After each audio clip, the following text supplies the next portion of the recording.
On TV viewer Andy Paradiso sent in these photos of the storm that came through the Sioux area Tuesday evening. Paradiso was trying to capture some lightning strikes, but says he saw something else instead. Paradiso noticed a quick formation of a funnel cloud. It started at 10:18 p.m. and dissipated 2 minutes later, he said. Paradiso was facing north at the time. Porter Airlines says a telecom outage in the States that affected their website has been resolved. The airline at Toronto's Billy Bishop Airport tweeted early today that affected passengers will be rebooked as soon as possible.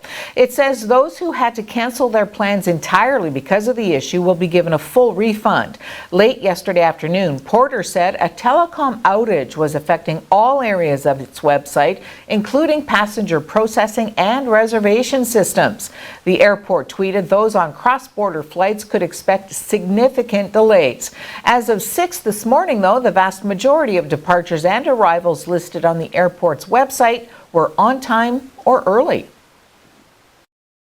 Off to Japan's G20 summit, Donald Trump says the Muller thing never stops, reacting to Robert Mueller's expected testimony.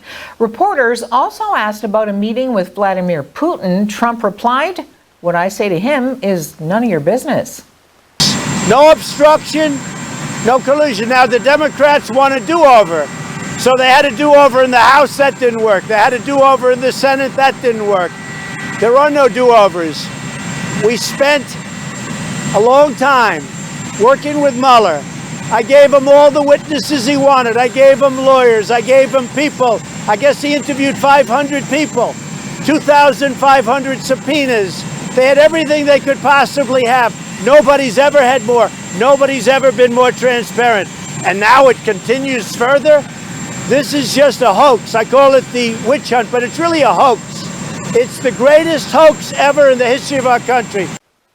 Preliminary research by the Canadian Pediatric Society found a significant number of young children required medical care after ingesting cannabis in the months surrounding legalization last October.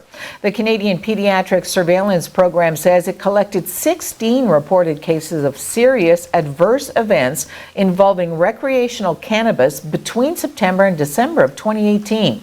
They include 6 cases of kids younger than 18 who accidentally ate edibles and 1 case of accidental exposure. In each case, the cannabis belonged to a parent or a caregiver.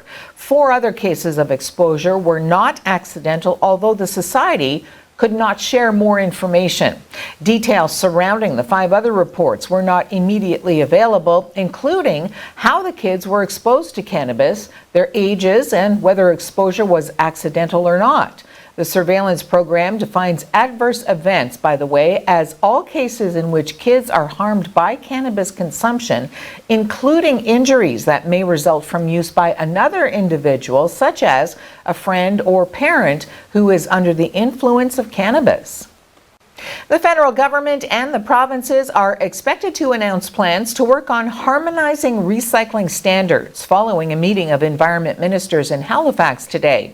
Environment Minister Catherine McKenna will sit down at a table with her provincial counterparts, where it's hoped the tense dispute over carbon taxes can be shelved long enough to reach some agreements on plastics. 5 of the provinces at the table are challenging or plan to challenge Ottawa in court over its backstop carbon tax, and a decision in Ontario's case is actually coming tomorrow. McKenna acknowledged the challenges she has with provincial governments over climate change policies, but she said the hope is for movement on plans on both plastic standards and producer responsibility.